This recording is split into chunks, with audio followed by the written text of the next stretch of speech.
So good afternoon, everyone, and welcome to the Luce Center for our February Conservative Women's Network event. Today, our good friend, Stella Morabito, will be speaking on the weaponization of loneliness against women. This is a topic of great interest here at the center because of our work helping impressionable young women navigate their way in the world to achieve personal flourishing and strengthen their families, communities, and country. I will give Stella a proper introduction in just a moment. But first, I would like to highlight some of our upcoming events. In the coming weeks, we will have a college women's luncheon with Molly Hemingway at CPAC. We are hosting two Day at the Range events, one at Grand Canyon University in Arizona and one at Clemson University in South Carolina, and that is where we give college women hands-on firearms training to help them understand and exercise their Second Amendment rights. We will be hosting an evening with friends here with Paul Kengor, who will be speaking on the Marxist roots of International Women's Day. We are hosting a campus lecture with North Korean defector at Kenyon College in Ohio, and we're also hosting a campus lecture at Berkeley University in California, yes, that Berkeley, with Paula Scanlon. If you're not familiar with Paula, she's spoken for us for a few years now. She was a teammate of Leah Thompson's at the University of Pennsylvania, and she was also featured in Matt Walsh's What is a Woman documentary. And then our next Conservative Women's Network event will be here at March 21st with Dawn Hawkins, and she will be speaking on the important and devastating topic of combating sex trafficking and digital exploitation. So now, on to today's program. It is my absolute honor to introduce Stella Morabito, a Soviet propaganda expert whose fascinating work exposes the many societal forces that manipulate the beliefs and actions of the American people against their own interests. Drawing on her experience as an intelligence analyst specializing in propaganda and media analysis, she has dedicated her career to identifying threats of ostracization used for purposes of social control. Her eye-opening articles have appeared in The Federalist, The Washington Examiner, American Greatness, Public Discourse, Townhall, and the Human Life Review. But her most important work is a book that we have for you outside, and Stella will be doing a book signing on that book. The book is The Weaponization of Loneliness: How Tyrants Stoke Our Fear of Isolation to Silence, Divide, and Conquer. And this book explores how loneliness is used as a political and social tool to suppress free thought and enforce conformity. Now today, she is going to be delving into the very specific topic of how loneliness is used as a weapon of control against women. So please join me in welcoming Stella Morabito.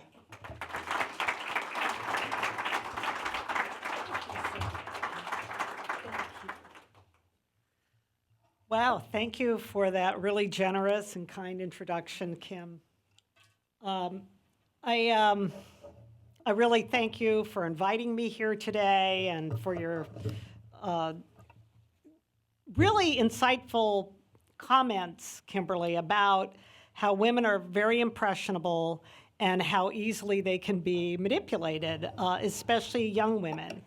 So it's a tremendous honor to be here and to talk on that topic, and I'm very grateful for the work of your center, of the Clare Boothe Luce Center, especially its mission of mentoring young women to preserve the solid values that allow them to live fulfilling lives. But today I'm going to focus on what we might call a hurdle to that mission that Kimberly talked about. How women are especially affected by social pressures that can cause them to comply with self-destructive agendas. These pressures are very real, and to help understand them, I'm going to review what I mean by the weaponization of loneliness, which is the title, happens to be the title of my book. But the subtitle is key: How Tyrants Stoke Our Fear of Isolation to Silence, Divide, and Conquer. Because fear and isolation and tyranny always go together. It's something that I've noticed in my studies of the Stalin's reign of terror and so much else just as a social observer. So then I'm going to explore how women are targeted and why I think they're at especially high risk of bowing to social pressure. And finally, I'm going to try and offer some ideas about how to ease those pressures. So how does the weaponization of loneliness happen? Well, there's something that I describe in my book that I call a machinery of loneliness that tyrants use to stoke hostilities between people and to enforce compliance. Today, we can see three main components of that machine. I call them the three-legged stool of tyranny.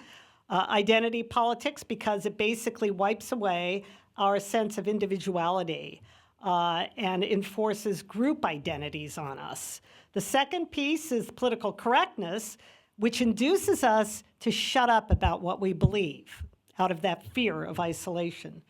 And third, mob agitation. Mobs can take a lot of different forms, but they're there to enforce political correctness and identity politics. And of course, there's a lot of other bells and whistles on that machinery, including the criminalization of comedy and snitch culture, and a lot of other things. But those are the three main ones. And the machine's output is conformity and self-censorship. Getting us to self-silence is always a top priority for tyrants because it keeps us from speaking openly to one another.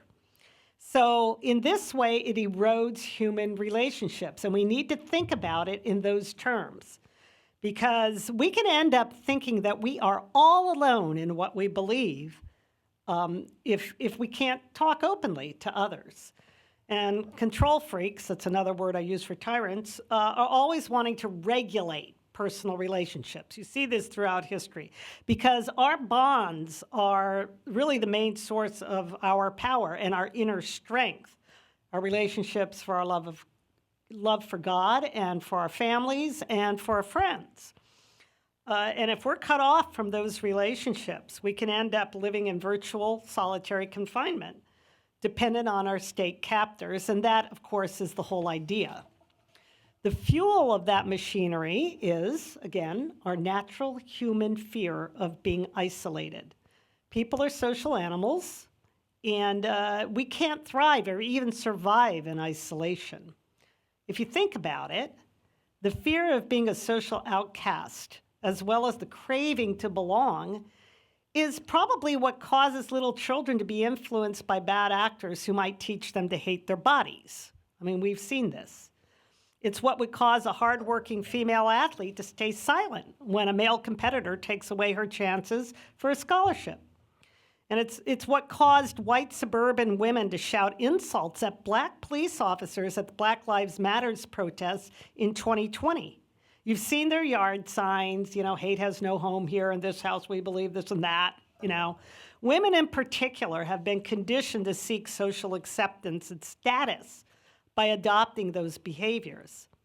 But the method is primarily psychological manipulation through propaganda as well as censorship of any alternative view.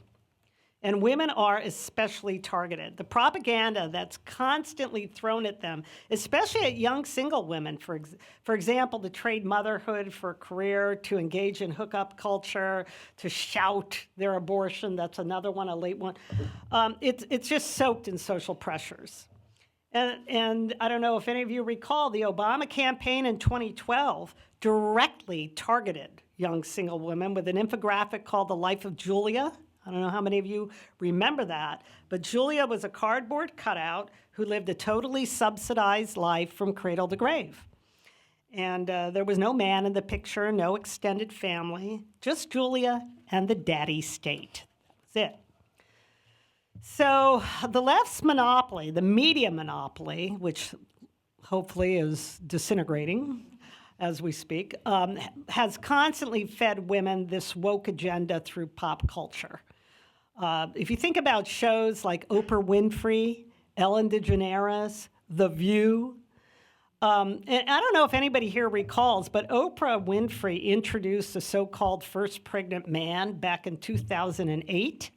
it was like 17 years ago. Of course, it was a woman who took hormones and all that. But these programs are designed as models to show women how they must think in order to be socially accepted.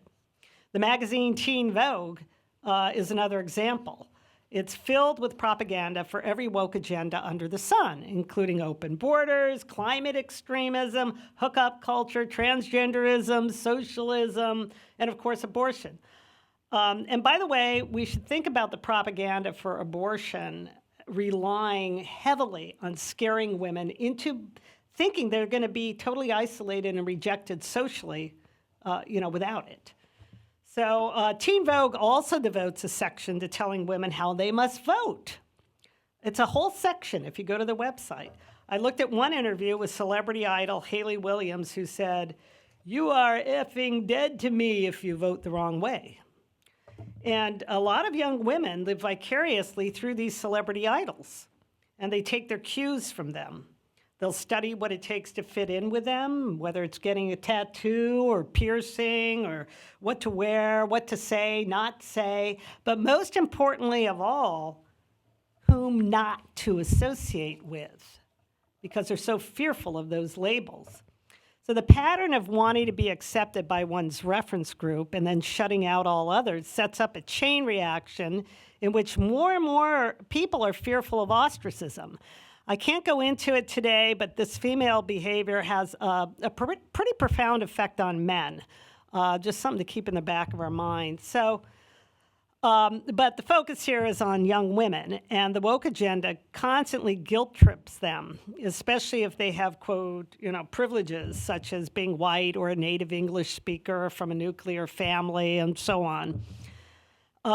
So when women comply with this push to belong to a group of identity politics, it's harder for them to show their true personalities, and therefore it's harder for them to develop strong relationships. It's extremely isolating. But the woke agenda is really all an illusion, if you think about it. It's designed to appeal to a young woman's sense of fairness and empathy, as well as her craving to be accepted. She now has labels of bigot or hater hanging over her if she doesn't conform. And those fears are reinforced by celebrities, by the mainstream media, by woke school curricula. So not only are women targeted, but I believe they're more at risk of both being targeted and giving in to those pressures because they're just more susceptible to conformity and social contagions. Now, there are a lot of factors that might explain this susceptibility, but I'm just going to suggest 4 to get us thinking about it. First, the fact of motherhood. I don't care what the wokesters tell you, only women can become mothers, and that makes them prime targets. Moms are generally the first influence on human beings, and if the mother embraces her maternal instinct and then partners with the child's father in marriage, she becomes a real force to be reckoned with by tyrants. So the goal for tyranny, for tyrants, is to water down that force in all the ways that we've seen in modern life. Second, another possibility for women's predisposition to conformity is that they tend to score high in a personality trait called agreeableness, which just means being highly cooperative and empathetic. Now, of course, I'm not a psychologist, but I am a lifelong social observer, and I think this makes a lot of sense if we understand how women evolve to be hardwired as caregivers. They have to ward off dangers but lack the physical strength of men, of course. So they keep constant track of what others are saying and doing. But agreeableness also makes women vulnerable to being exploited if they fear losing the social connections that protect them. For example, in recent years, this agreeableness trait, I believe, led a lot of young women to silently comply when males competed against them in sports. In some cases, that trait can get very badly warped. For example, today you can see videos on YouTube from the Middle East in which mothers of suicide bombers insist it's great honor and pleasure to have her child blow himself up. So how do you get from empathy to that? Well, I think a third possibility is that women tend to score consistently higher in the personality trait neuroticism. Now, I know the term neuroticism might sound pejorative, but all it means is having higher rates of anxiety, self-doubt, depression, moodiness, fear, jealousy, and loneliness. I've heard trait neuroticism, the psychologists call it trait neuroticism, I don't know, referred to as a threat detection and avoidance system. And that sounds logical because women have to navigate a lot of mixed messages in our society. Now, in the natural world, human mothers consider themselves secondary, as all mammals do. But along the way, a lot of human females diverted from that grizzly bear mama's instinct to protect her cubs, as the example the suicide bomber mother shows. Now, in America today, you don't really have that, but you can see too many women, I think, especially elites, pushing a transgender identity on their children.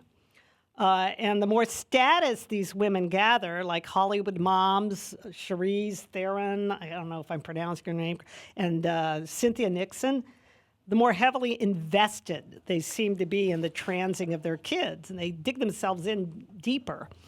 Since women in particular depend so much on connecting with others, though, it makes sense that the prospect of rejection, especially from their circle, their reference group, would make them more prone to anxiety. So now let's look at a fourth possible factor, the female form of aggression. It turns out that women have some ironic ways of navigating so many mixed messages, especially in how they might practice aggression. For females, aggression is primarily relational, not physical. Relational aggression is a type of bullying that's meant to hurt the victim's reputation, often through rumor mongering and group shunning. It's often associated with middle school girls. You might be aware of that. If you've seen the movie Mean Girls, I think it came out in 2004, you saw relational aggression in action. And also how the less popular girls tried to be like them. An offshoot of that behavior is something called predatory alienation, which can really hurt. It's when a person is led to disavow a loved one in order to feel more accepted by their peer group or cult. One example might be when a girl rejects an old friend in order to be, quote, popular with the others. This all seems in line with another theory, I talked to Kimberly a little about this, called mimetic desire. It was proposed by a sociologist, René Girard. He stated that people often borrow their desires from others. For example, if applied to a young woman who envies the designer shoes of another, it's probably not the shoes themselves that she really wants. What she wants is acceptance that she gets, that she associates with those shoes. So we can take this whole thing about mimetic desire a little further with a thesis about how material possessions are being overtaken by luxury beliefs. Luxury beliefs is a term coined by the journalist Rob Henderson. So consider how the suburban college-educated white women taking part in those BLM riots were basically assigning status to their woke beliefs. We might call it virtue signaling, but it's more like status seeking. In this light, we can see how those yard signs serve as status symbols. And this happens as a society becomes more modernized and so-called progressive, this sort of thing develops. So how is the targeting and vulnerability of women affecting them? Well, social pressures seem to be behind the increase in mental illness among women, which is spiking. In 2023, the CDC reported a huge increase in persistent sadness and hopelessness among teenage girls, which was a 60% increase in 10 years. Reports on suicide rates for girls, even very young ones, is showing an alarming rise. A troubling headline just last July reads, "Suicides among kids 8 to 12 are rising, especially among girls." In 2016, the CDC reported that the suicide rate grew highest for girls, especially ages 10 through 14, for whom the rate tripled. So obviously, there's something very distressing going on that shows young women dealing with horrible pressures beginning at very young ages. There was an article in the magazine Evie. I don't know how many of you are familiar with that, a more conservative young women's magazine. A few years ago, reported on this huge spike in depression. It suggested that many young women feel enormous pressure to what they call do the work that the DEI agenda insists they do to avoid being labeled a bigot. With identity politics, of course, if you don't qualify as a victim, the only alternative to being an oppressor is to become a, quote, ally, which is a constant battle of making sure you do and say all the correct things. The article stated that their growing depression should come as no surprise, assuming they have internalized the guilt foisted on them for racism, for poverty, for environmental disaster, and more. It also stated that progressivism is an ideology that, quote, keeps score to an exhausting degree.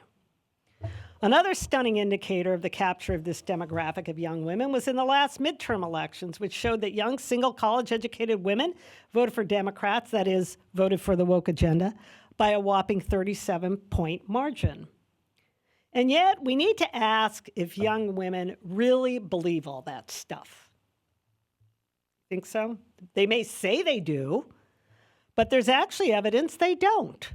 Or that a lot more women are holding on to conservative beliefs, but they just don't want to talk about it. Last year, this amazing organization, the Clare Boothe Luce Center, commissioned a very extensive study of attitudes and beliefs of young women across the political board and found that they're actually holding more conservative values than the media would have you believe.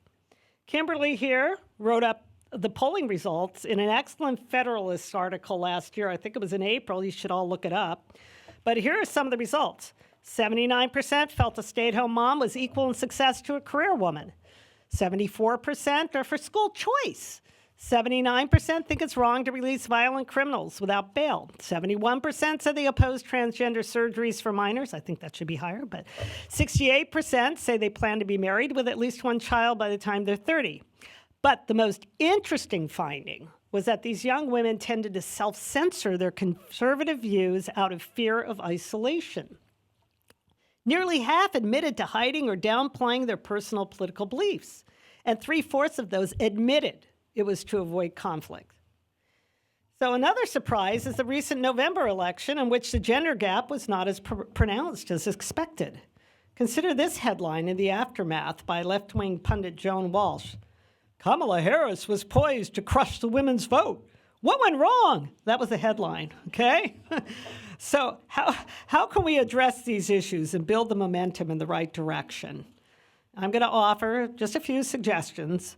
But first and foremost, speaking up is always critical to avoiding the silence that feeds dangerous lockstep conformity. We can't forget that shutting you up is the top priority of all tyrannies. It works like this. When you feel you can't speak openly, you're already on the path to being isolated. As we fall into this isolation, we're more and more likely to be conditioned by those toxic forces and pressures. We're more likely to believe that we are all alone. And when conversations are cut off before they can even begin, it's harder to form real friendships. It's impossible to know who agrees with you if they're also self-silencing, right? The current loneliness epidemic testifies to this. And the resulting spiral of silence is socially contagious and can feed on itself until there's enough people afraid of talking that before you know it, you're living in a tyranny. And only the exercise of free speech can break this cycle. The good news is that more people are speaking up now because others have led the way. And I'm not just talking about President Trump and Elon Musk and J.K. Rowling, but ordinary people who stand up to cancel culture and are now being vindicated. Some of the more familiar names are Dr. Miriam Grossman, who decades ago brought attention to the sexualization of children. Riley Gaines, who's just a college swimmer, but who bravely spoke out against men intruding on women's sports. Or how about a kindergarten teacher in Silicon Valley who decided to start speaking against DEI, the diversity, equity, inclusion agenda, even though her co-workers call her a white supremacist for doing so. Here's what she wrote just this week. After Trump's victory in November, I realized I was not necessarily part of a minority. The majority of Americans shared my opinions. It was so exciting. And perhaps yet more did, both in our school and in the homes of the families who entrust their children to us. That gave me the courage to start speaking out, because she knew she could probably pull out some of those other people who were afraid to speak if she would lead the way. So we can see how the boldness of speaking truth just breaks that spell, that illusion of propaganda's lies and manipulations. Now we see corporations letting go of their DEI requirements. Women are not so fearful of objecting to men in female spaces. As the propaganda press collapses, people are learning that they are not alone, and this gives them inner strength, but there's still a lot of work to do. Developing trusting relationships is critical, this whole process of speaking out. Again, relationships can't develop if we don't talk to people. So we need to keep cultivating bonds of trust and loyalty. Make more friends, talk to people, have people over, grow a sense of community, because friendship and freedom have always gone together. We don't always think of it that way, but it's the truth. And let's use those bonds of trust to develop awareness about the patterns of the weaponization of loneliness. This is critical, really critical. I think we need to talk about how this whole process works, how it targets us, so that we're better able to resist it. For example, I have a pet project. I personally have promoted the idea of starting discussion groups where people can get together casually in book club settings to learn more about the process and to focus on how to dismantle this machinery of loneliness. I actually have, we can put them out. I have some bookmarks made up for this book club. It's called stellasbookclub.com. But I offer an extensive bibliography, a lot of resources, study guides for small groups to understand these patterns. And it's not just about books and articles. I include great movies and documentaries in that too. And I see somebody here who actually has very successful one of those book clubs started, and maybe you can talk to her about it. It would also help greatly if we cultivated independent thinking and general knowledge. That's another thing we don't really think much about. There are a lot of young women who can get really high GPAs and yet seem unable to think things through independently. So what's going on with that? The Notre Dame professor, Patrick Deneen, I don't know if you're familiar with him, but he noticed this problem among a lot of his students. He even wrote that his students were great test takers, but in a very famous op-ed, he called them know-nothings because they had no investment in the knowledge about the civilization they'd be inheriting. So I think another point here is that there needs to be what I call a pro-thought agenda injected into education. And people really need a basic store of knowledge to spark their curiosity. And I'm talking about things that educrats put a stop to teaching, claiming that it was all about rote memorization. It's not. I'm talking about things like very basic surveys of history and literature, classics, civics education, and even taxonomies of plants and animals, and so much more. I'm talking about ordered knowledge, basic ordered knowledge that allows you to have the framework to develop your thoughts. And a lot of students have been missing that. So I think a lot of them become zombified, like that Julia figure, the character we talked about, because of that shortage of very basic and ordered knowledge. So in conclusion, let me define again what the weaponization of loneliness means. It means the exploitation of that very natural human fear of being socially rejected. And it's the deadliest weapon in the arsenal of tyrants. They always use it to coax people into compliance with destructive agendas that only empower the tyrants. Young women are especially vulnerable and especially targeted. We may understand all of this instinctively, but I don't think that's enough. I believe the only remedy is to develop a conscious awareness of these patterns. These patterns of the weaponization of loneliness need to become common knowledge. We need to develop a clinical awareness of them. Enough people need to. That's the idea behind the book club, and to think about these things. if we really want to break the cycle and crack the code of how easily propaganda exploits and manipulates us. And we need to build a lot more friendships and social trust that allows us to overcome such things, to know that we really aren't alone. So I'm going to end there, and I want to thank you so much for being such a wonderful audience and having me today. And I'd love to take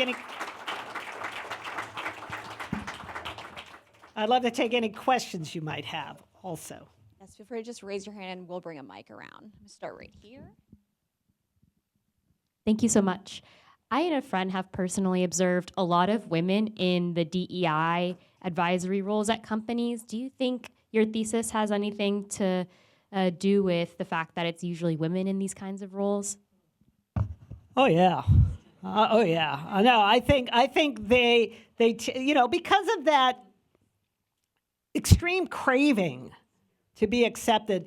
And I don't know about the bossiness issue. Maybe the relational aggression plays into a certain type of woman who wants to be in that position, to, kind of keep people in line to certain, I don't know. That's the relational aggression part of it.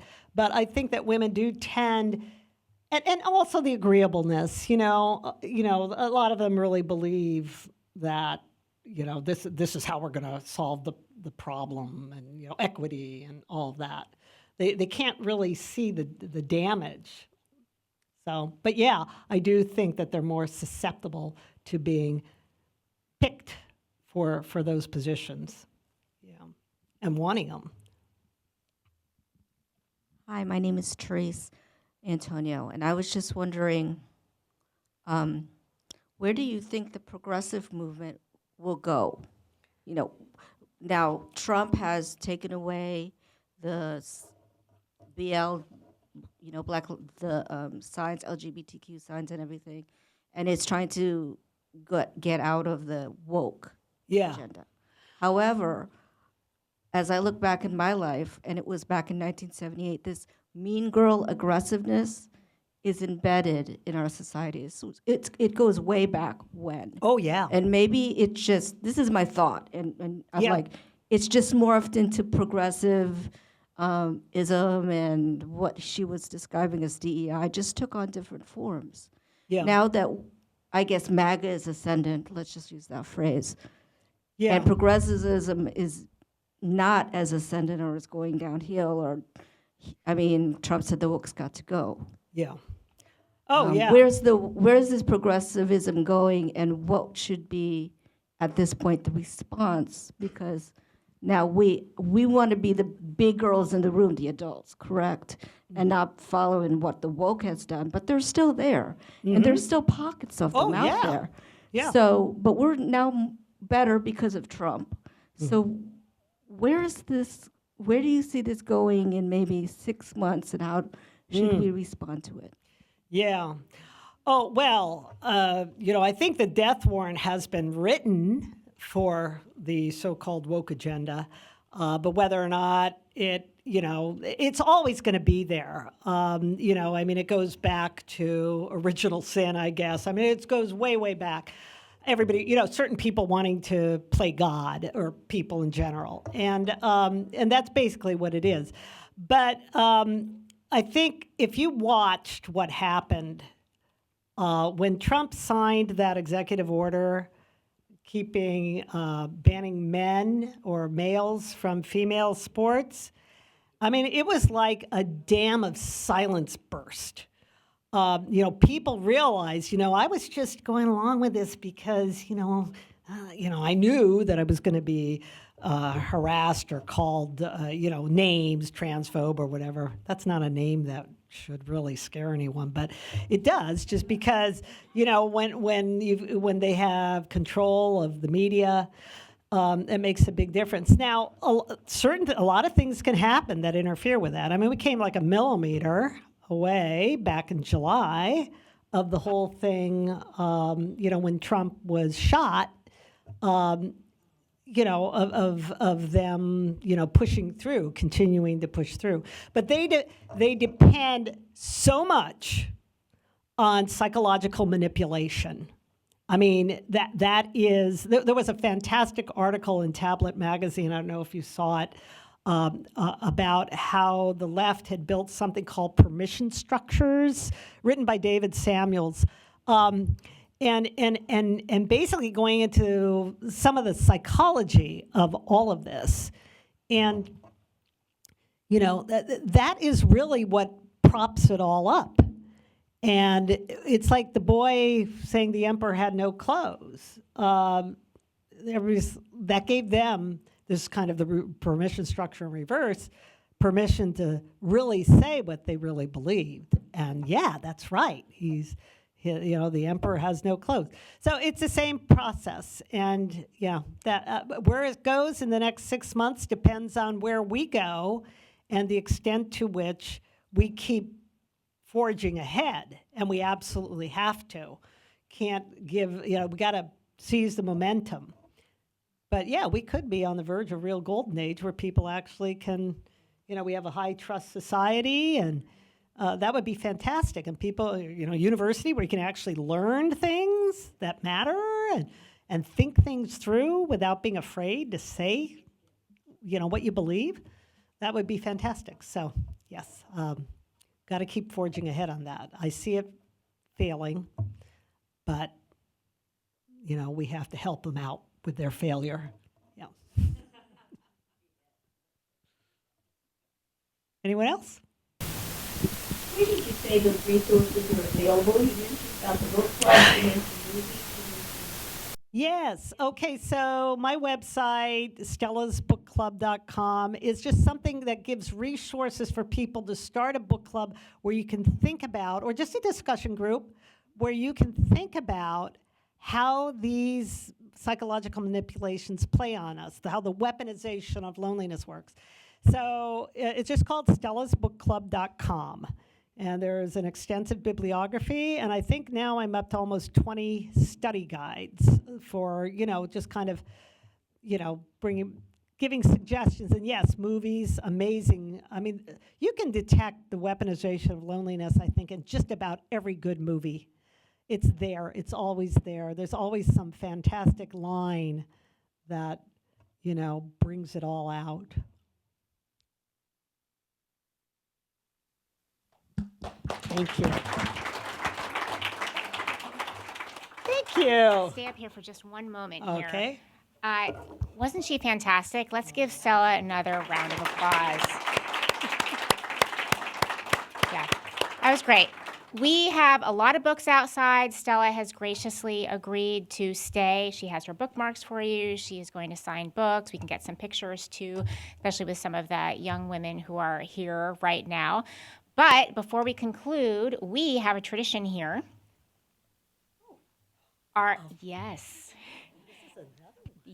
this is our new Yeti Clare Boothe Luce mug with our favorite quote, which is, "Courage is the ladder upon which all the other virtues mount." Stella, for your morning coffee every day. Beautiful. Thank you, everyone. Thank you, Stella. We'll see you outside. Thanks.